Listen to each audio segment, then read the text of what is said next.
नमस्कार दोस्तों, राधे राधे, जय श्री श्री कृष्णा। मैं कमल किशोर भोजक चैनल से आप सभी का हार्दिक अभिनंदन करता हूं। आप लोगों का बहुत बहुत स्वागत करता हूं।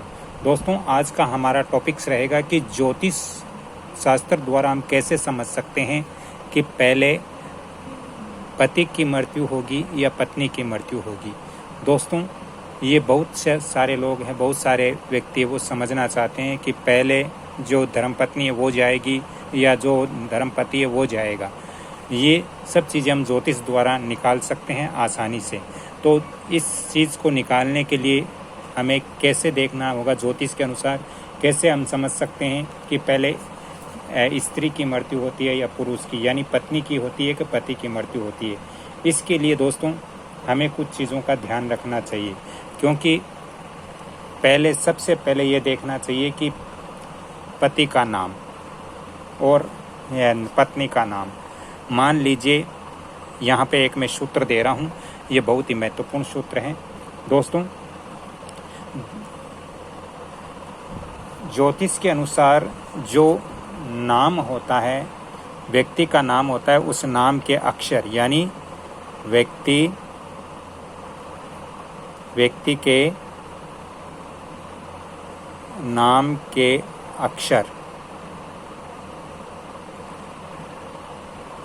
और व्यक्ति के नाम के अक्षर और स्त्री के नाम के अक्षर, स्त्री यानी पत्नी, स्त्री के नाम का अक्षर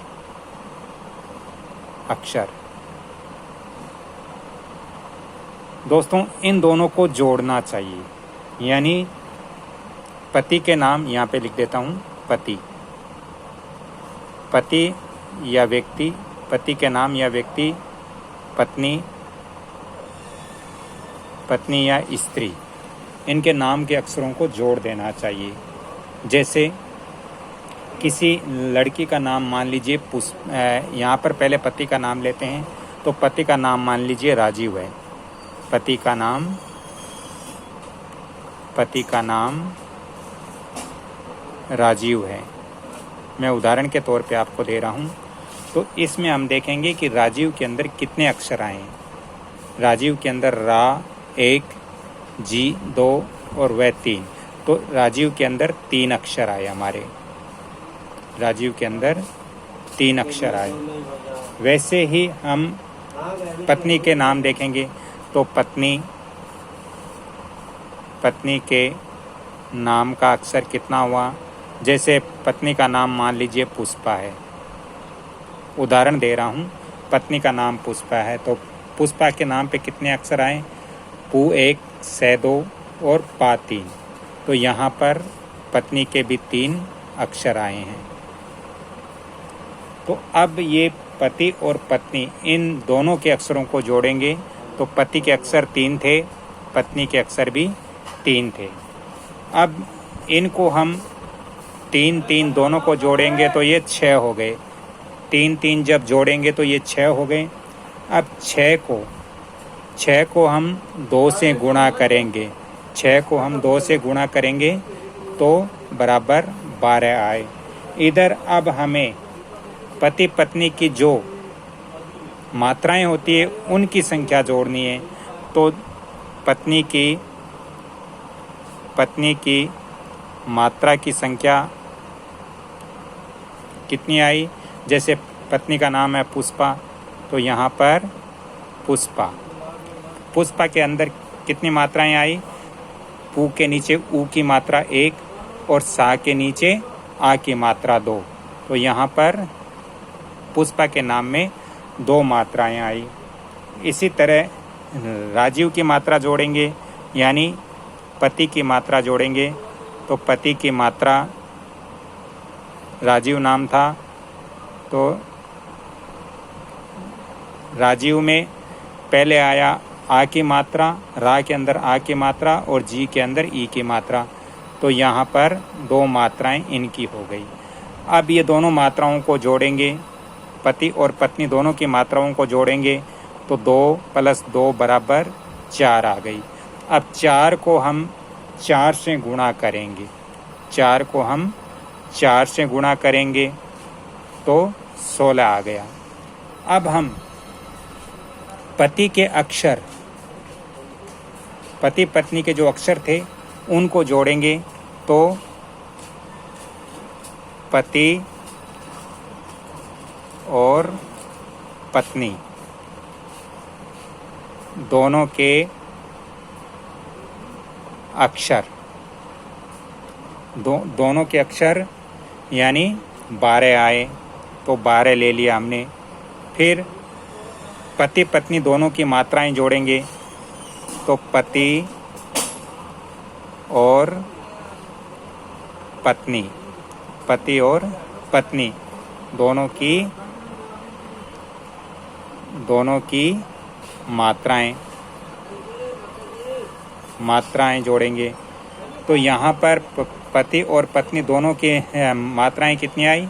16। अब हम 12 और 16 दोनों को जोड़ेंगे। 12 प्लस 16 दोनों को जोड़ेंगे तो हमारे हो गए 28। अब 28 के अंदर हमें 3 का भाग देना पड़ेगा। अब 28 भाग 3, 3 27, 27, 3 का हम भाग दिए 28 में तो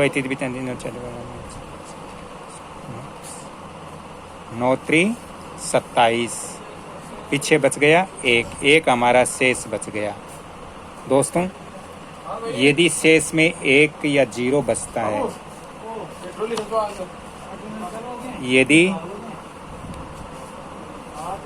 यदि शेष में 0 या 1 बचता है तो पति की मृत्यु पहले होती है,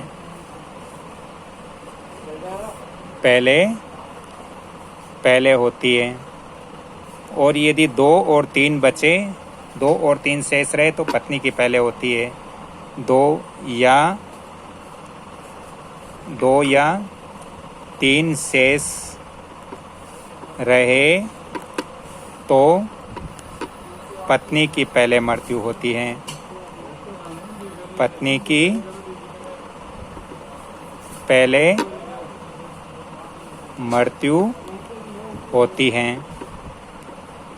अब आप ये समझिए दोस्तों कि यहाँ पर सूत्र देता हूँ, सूत्र से आप अच्छी तरीके से समझ पाओगे कि पति पत्नी की मृत्यु देखनी है, पहले कौन जाएगा। तो ये मैंने उदाहरण समझाया है, यहाँ सूत्र भी दे रहा हूँ। सूत्र हैं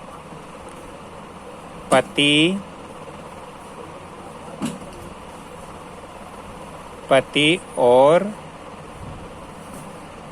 पत्नी के नाम के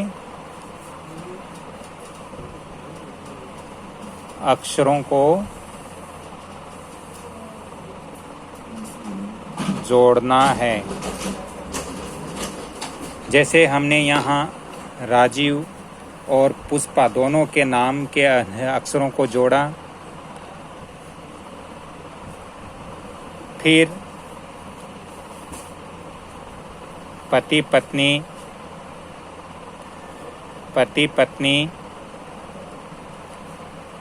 दोनों की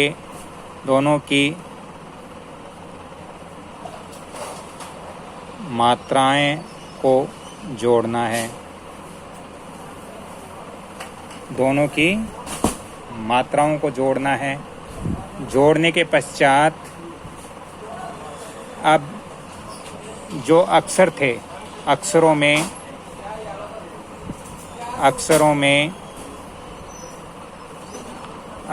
को 2 से गुणा करना है। 2 से गुणा करें और फिर जो मात्राएं हैं,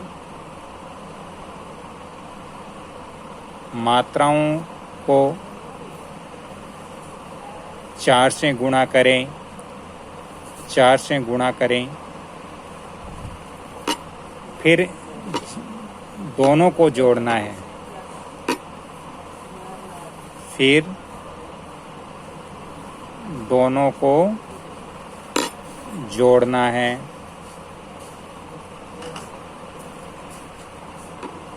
बाद में 3 का भाग लगाना है,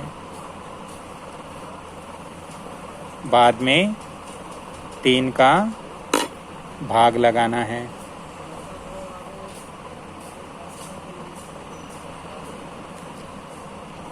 शेष यदि 0 या 1 बचे तो पहले पत्नी और यदि 2 शेष रहे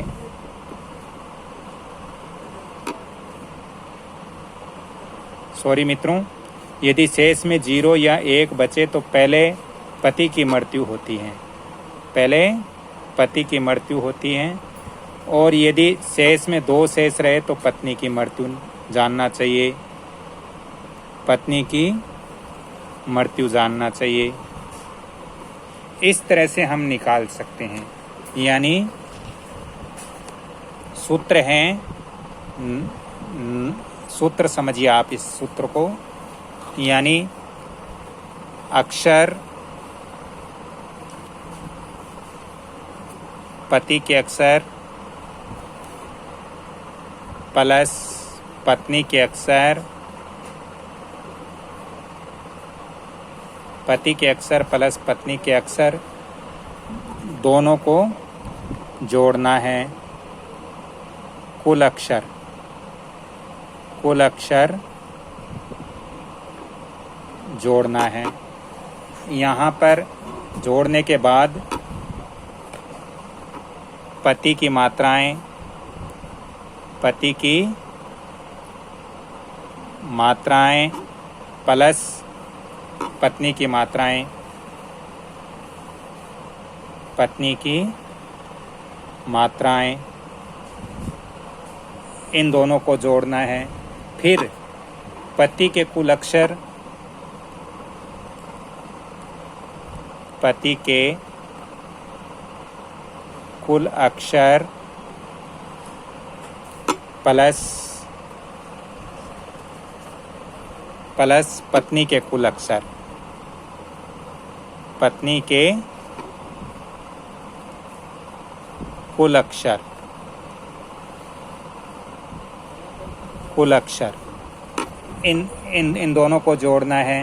फिर इन दोनों को जोड़ करके 3 का भाग देना है, फिर 3 का भाग देना है। इस तरह से आप समझ सकते हो। एक बार ये पुण्य समझ लीजिए कि जो व्यक्ति का नाम होता है उन नाम के अक्षरों को जोड़ना है। जैसे यहाँ राजीव है तो राजीव में 3 अक्षर आए हैं। फिर पत्नी के नाम के अक्षरों को जोड़ना, जैसे यहाँ पुष्पा है तो पुष्पा में भी 3 अक्षर आए हैं, पू से पा 3 अक्षर आए हैं।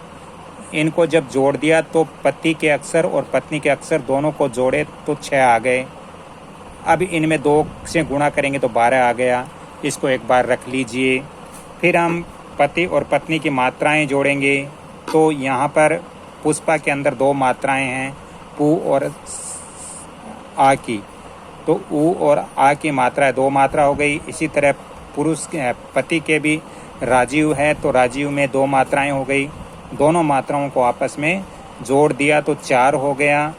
4 को हम 4 से गुणा करेंगे, 4 को 4 से गुणा करेंगे तो यहाँ पर 16 आ गया मात्रा का, यानी 12 अक्षर का आ गया, 16 मात्राओं का आ गया।